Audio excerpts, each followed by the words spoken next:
istifade ettiğimiz hocalarımızdan birisi.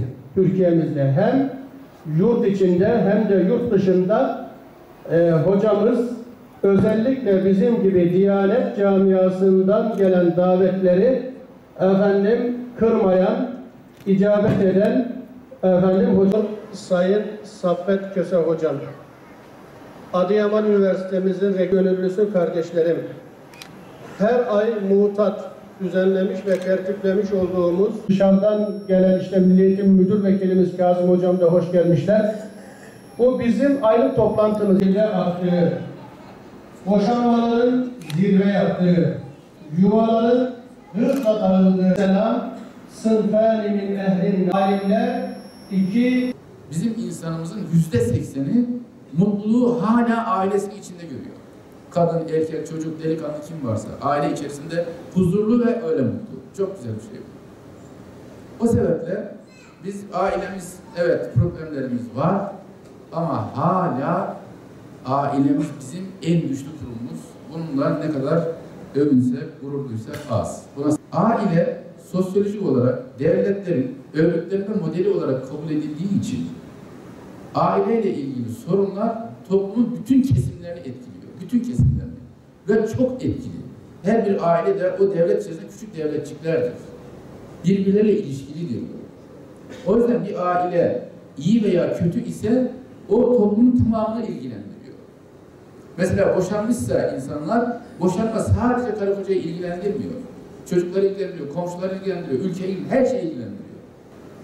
O yüzden din sadece mabette kalmalı, insanlar dünyadaki ilişkilerini kendi istedikleri gibi kurmalılar. Modernitenin esas amacı da bu. Din ise, bakın Tevrat'ta, Zebur'da, İncil'de. Ben onların aileyle ilgili kısımlarını okudum. Şu tahrip edilmiş kitaplarda bile. Ve Kur'an-ı Kerim'de. Allah, ailenin bütün hallerine müdahildir. Aile kurulmadan önce, kuruluşu esnasında, kurulduktan sonra işleyişinde, sonlanmış ise sonlanma biçimi ve sonrasındaki hükümlerde ayrıntılı şekilde aileyi belirlemiştir Cenab-ı Hak. Ve onu belirlemeye devam ediyor. Şimdi aileye bu kadar müdahil oluyor Cenab-ı Hak. Modernite diyor ki sen karışma, ben bildiğimi yaparım. Ve işte bu iki zihniyet aile üzerinden karşılaşıyor. Ve oradaki gerilim yüksek seyrediyor. Yani yüksek gerilim hattının tam odağındaki kurum ailedir. O sebeple aileyle ilgili çatışma ve aileyle ilgili sorunlar çok güçlü şekilde devam ediyor. Bu bütün dünyada böyle. Onun için toplumun bütün kesimleri bu yönden etkileniyor. O sebeple aileyle ilgili tartışmalar aslında aynı zamanda bir sekülerleşme ve dindarlık arasındaki çatışmanın da alanıdır. Bunu böyle görmek lazım. Bu sosyolojik bir gerçekliktir. Bir kere nikah, ta başta söylediğim gibi kadın erkek beraberliğini meşru kılan tek yol nikah. Başka bir yol yok. Başka bir yol yok. Bir. İkincisi, gerek Kur'an-ı Kerim'de, gerek kutsal kitaplarda, Tevrat'ta, Zebur'da, İncil'de, yani bozulmuş halinde bile orada kalıntılar var. İlahi kalıntılar var mutlaka. Ama artık onlara çok itibar etmek gerekmiyor. İtibar ettiğimiz şey Allah'ın kelamı, Kur'an-ı Kerim'dir. O kadar. Ama bir takım hakikatler var oralarda da. Ve bizim ahlak kitaplarımızda nikahın en önemli işlevi iffeti korumaktır. İffet nikah üzerinden sağlanır. Bunu Peygamber Efendimiz açıkça söylüyor. Burada şöyle bir şey var. Yine bu kitaplarda gerek Kur'an-ı Kerim'de, gerek diğer kitaplarda, diğer metinlerde insanın en zayıf olduğu, en çaresiz kaldığı, en zor disiplin altına alınabilen ve insanı en çok bezdiren güç şehvet gücüdür. Cinsel dürtüsüdür. Cenab-ı Hak Kur'an-ı Kerim'de Yusuf Aleyhisselam örnek veriyor. Diyor ki eğer Yusuf levle en ra'e burhane rabbihi, Rabbinden bir burhan görmemiş olsaydı, bir burhan görmeseydi mutlaka o Züleyha'nın isteğine cevap verecektir diyor. Züleyha odayı kapatıyor, hadi gelsene dediğinde Yusuf ona meylediyor. Cenab-ı Hak o anda cehennemi açıveriyor. Yusuf bak diyor ve Yusuf Aleyhisselam kaçıyor. Şimdi eğer bir peygamber bile bu konuda çok zayıf düşüyorsa diğer insanlar buna çok daha dikkat edecekler. Çünkü peygamberler Allah'ın koruması altındadır. Onların davranışları bizim için delil değeri taşıdığı için hataları, kötülükleri, günahları delil olmasın diye Allah onları kötülükten, günahtan koruyor. Bizim öyle bir şansımız yok. O yüzden Yusuf Aleyhisselam bile çaresiz kalıyorsa bu konuda diğer insanlar çok daha dikkatli olacaklar. O sebeple bizim en fazla dikkate almamız gereken ve hassas olmamız gereken konunun bu olduğu mesajını veriyor bize Kur'an-ı Kerim. Aileyi bozduğunuz anda işte bu noktada her şeyi bozmuş oluyorsunuz. Ama her şeyi. İblisin bizimle bir sınavı var. Peygamber Efendimiz Aleyhisselatü Vesselam bir hadis-i şerifleri var. Diyor ki şeytanın en fazla size operasyon yaptığı alan bu şehevi alandır. Ona dikkat edin diyor. Hazreti Peygamber söylüyor Aleyhisselatü Vesselam. Bu ailenin bozulması, çözülmesi şeytanın en çok sevdiği şey. Ben şunu söylüyorum. Eğer karı koca arasında bir problem ortaya çıkmışsa, şimdi onları söyleyeceğim, anlatacağım. Kur'an ve sünnette bir anlaşmazlık ortaya çıktığında çözüm yolu nasıl duruş sergileyebiliriz, nasıl hareket edebiliriz? Onları maddeler halinde söyleyeceğim şimdi size. Ama şunu bilmesi gerekiyor bu insanların. Bilsinler ki şeytan tepelerinde. Ve diğer insanlar da onları körüklüyorsa onlar da şeytanın yardımcıları olarak orada hizmet görüyorlar. Onlar da kendilerini bilsinler. O yüzden aileyi koruma yönünde biz hep bir duruş sergilememiz lazım. Nikah bu kadar önemli bir şey. O yüzden Efendimiz diyor ki Aleyhisselatü Vesselam, nikahın en bereketlisi, en makbulü, Allah katındaki en değerlisi, masrafı en az olandır diyor. Nikahı kolaylaştırmak gerekiyor. Peygamber Efendimiz Aleyhisselatü Vesselam hadis-i şeriflerinde ve Cenab-ı Hakk'ın ayet-i kerimelerinde hep şu söylenir. Eğer evlenmek isteyen insanlar varsa onların önünü açın. Eğer salih insan varsa bu evlenmek isteyenler, bu insanların önüne engel çıkarmayın. Mal mülk derdine düşürmeyin. Şu eksikti bu eksikti demeyin. Eğer onlar fakir iseler Allah onları fazl-ı keremden zenginleştirecektir diyor. Eğer mümin ise buna inanmamız gerekiyor. İmanımızın gereği bu diyor. Bugün bizim evimizde öyle eşya var. Maalesef eşyaya mahkum olmuş durumdayız. Niçin kullanıldığını bile bilmiyoruz.